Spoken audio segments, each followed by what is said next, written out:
रताळ बांगल्याला सुरुवात तर केली. रताळ निम्मी अगदी बांगलून झाले बरं का, आणि निम्मी बांगलायची राहिली ती.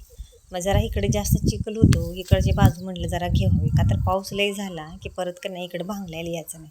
का तर जरा इकडच्या बाजूला का नाही वरंगळ असल्यामुळे पाणी साठतंय, म्हणून ह्या बाजूचं का नाही निम्मा आवड करून भांगलून घेतला. आणि पलीकडच्या आवडात पण का नाही पहिल्यांदा एक 5-7 साऱ्या काढलेल्या त्या, आता थोडं भांगलून राहिलं एक आवडातलं, आणि अजून एक आवड भांगलायचं आहे बघा.